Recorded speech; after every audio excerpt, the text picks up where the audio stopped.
I've got a lot of explaining to do because it's been a while since I've seen somebody make this big of a mistake. Now, truth is, a lot of retail traders make this mistake every single day, but it's been a while since I've seen traders in the Moneyball trading program make this exact mistake. So what we're going to be talking about with trading the supply and demand system is how to properly make better trading decisions in the context of these trades and how to trade the supply and demand system with an actual edge. And we're going to address them as we go through these trade reviews so that you can become a profitable trader. Let's get into it. So one of the common themes that's going to be about this video is it's not just about technicals. I know a lot of traders just like to talk about technicals and that type of stuff, but there's a lot of different edges that we have to talk about, and you hear me talk about it a lot. Yes, we have technicals, but there's also other trading edges like sentiment, understanding the COT reports, fundamentals, personal edge, and risk management. You need all these different things in order to actually become a profitable trader. And that's what we're going to address. Now, commonly, you're just going to see people talk about technicals and they make all their trading decisions based off of technicals. The truth is, it's very difficult to have any type of significant trading edge, which is why you're having so many issues when you're trading supply and demand. And that's what we're going to address today. And so the common theme throughout this video is going to be how to trade with multiple edges in correlation with supply and demand and making better trading decisions. And the reason why I don't like this trade that this trader ended up sharing is because he is taking a short on the stock market that has technically a very beautiful level of supply. I agree. This level of supply that he's selling back into is a very nice little drop-based drop supply zone, strong in balance. It's a valid zone. But he's selling the stock market on a 4-hour time frame. He's selling the stock market when, statistically speaking, the stock market in general has 56% of the days being bullish. So he's already at a negative 6% edge. He's fighting against the trend. Also, on a yearly return on the stock market, the yearly return of the stock market is roughly 10%, which he's expected to hold this trade realistically based off of his take profit being all the way down here, minimum 2 weeks. So he's fighting such an uphill battle in order for this trade to be a winning trade that there's really no edge. In fact, it's a negative edge to be taking a trade like this. And I see traders make this mistake all the time where they're like, man, this is a beautiful technical level. Why didn't it work? When they fail to understand these different market contexts. So sure, it's a great technical level, as in it's a valid supply zone, but why are we selling the stock market when the yearly returns are average 10%, 56% of the days are bullish, and already for the year, we're 6 months into the year and the NASDAQ is up over 20%. You can look right here, I share with the year-to-date returns, the NASDAQ's up over 20%, so he's really fighting an uphill battle on something like this. So what should we be doing? Let's talk about that, because I talked about it at the start of this video, and we're gonna break down some trade reviews that I have here for you guys using multiple different market context. Okay, now one of the first photos that I shared with you was this, breaking down the technicals, but we need to also understand the sentiment, the fundamentals, and other trading edges in order to become a profitable trader. So we're going to be first looking at one of these trade reviews, and then we're going to go over some trade ideas.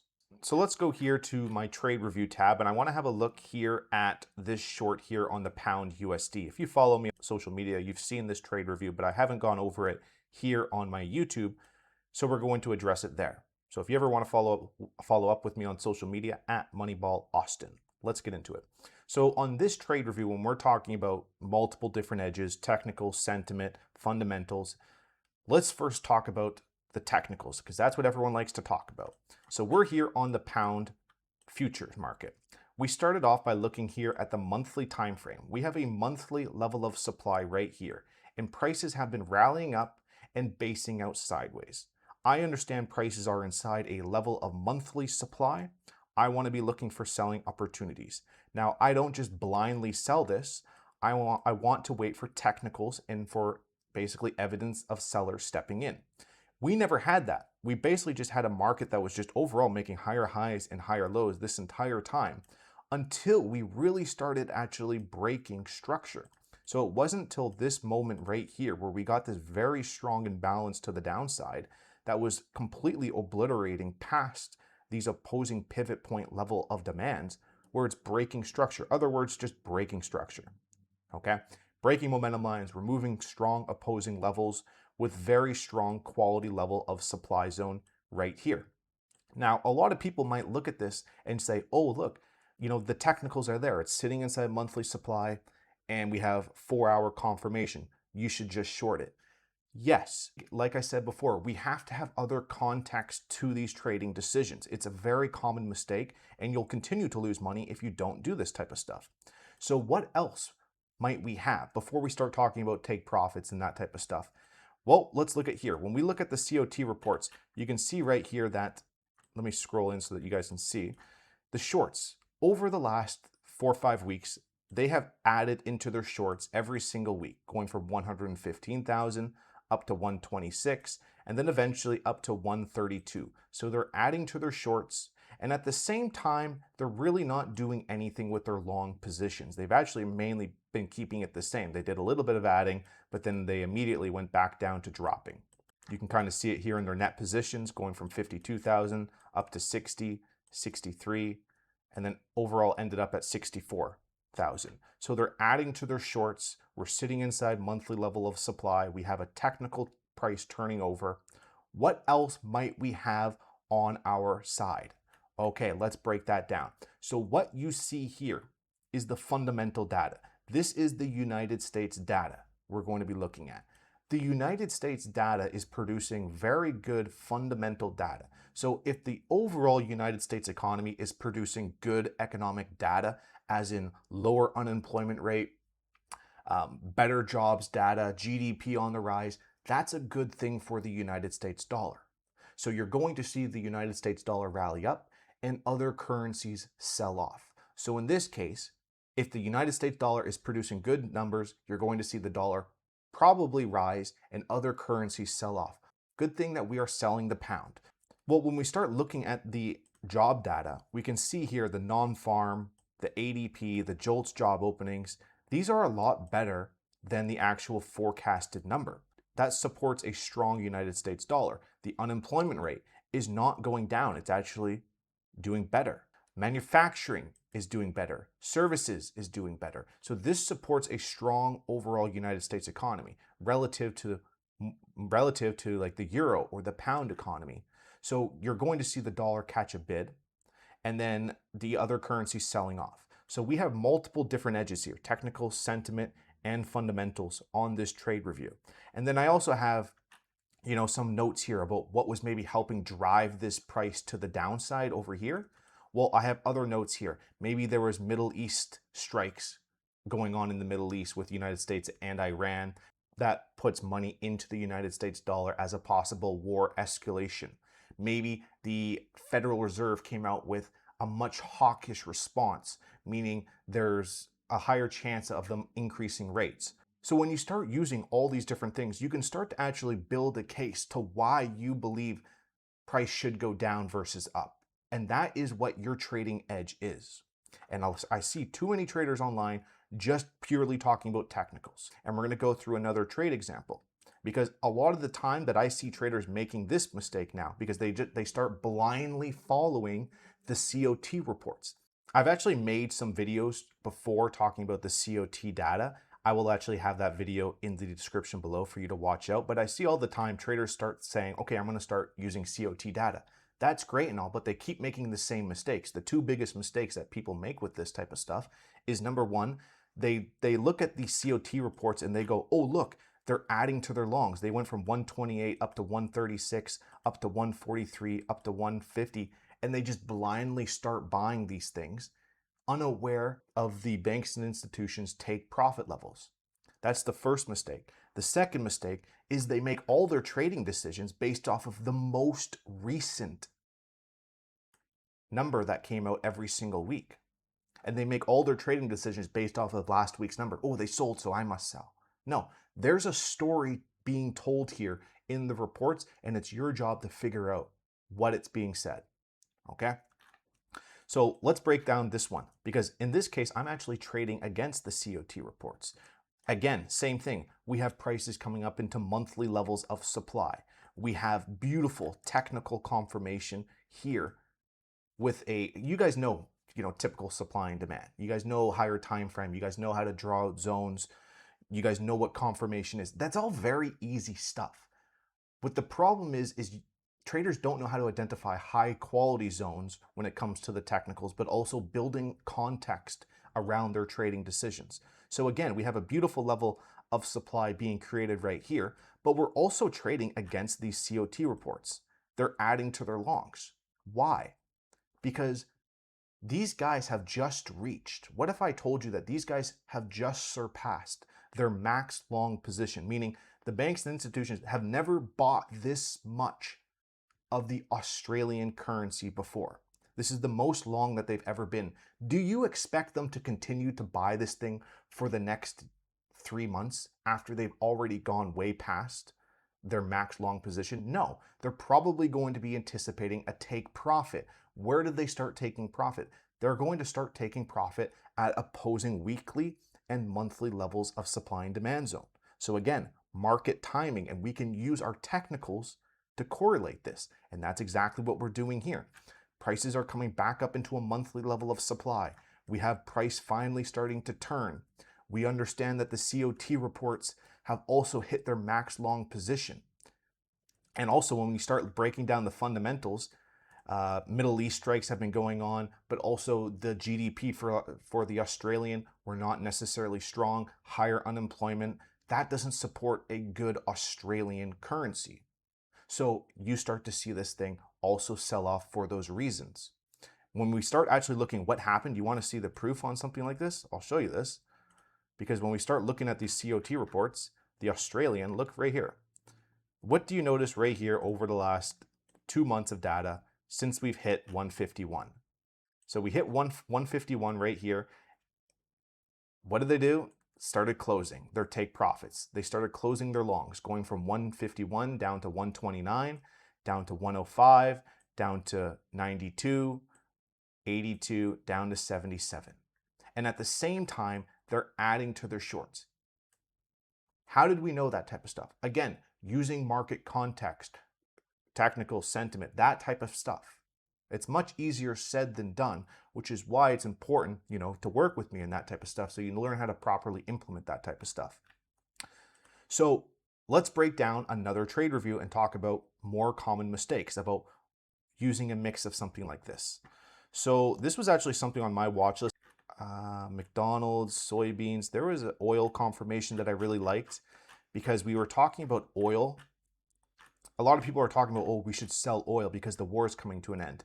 Why would you want to sell oil after it's just fallen from $120 to now $68? It's literally lost 50% of its value.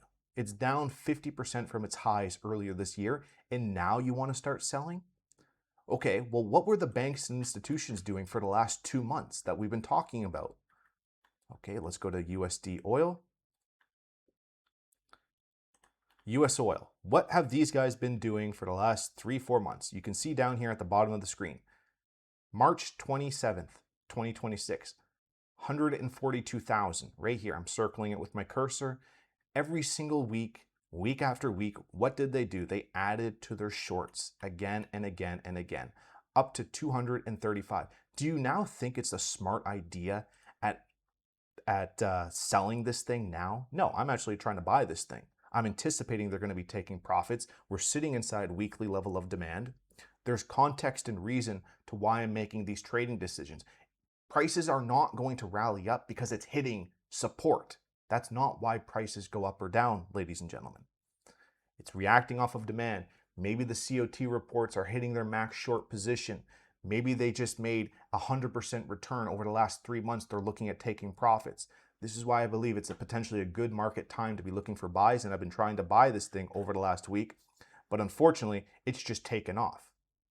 It's the same thing with an Australian, the Canadian currency that I've actually recently bought, that I've now moved my stops to break even, anticipating that they would be taking profits. It's the same thing what I'm watching right now. We're going to go over 2 more trade ideas with the Japanese yen right now. What has the Japanese yen been doing over the last 5 months? It's been falling nonstop. Look here on a daily time frame. It's been nothing but falling. Well, what if I told you that these guys on the COT reports, the banks and institutions on the Japanese yen, they've never been this much short before in their lives. Now, this doesn't mean that they can't continue to add to their shorts, but you can see here that they've continued to add to their shorts for the last year, going from 150 the week after week, 170, 200, 267, now just sitting around 267 for the last month.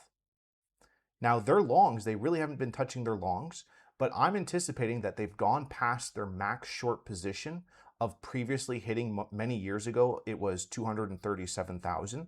They're now at 266,000. They went up to 267,000. I'm anticipating they're going to be taking profits. They're going to be closing their shorts. That doesn't mean that they can't take prices down even lower. Not at all.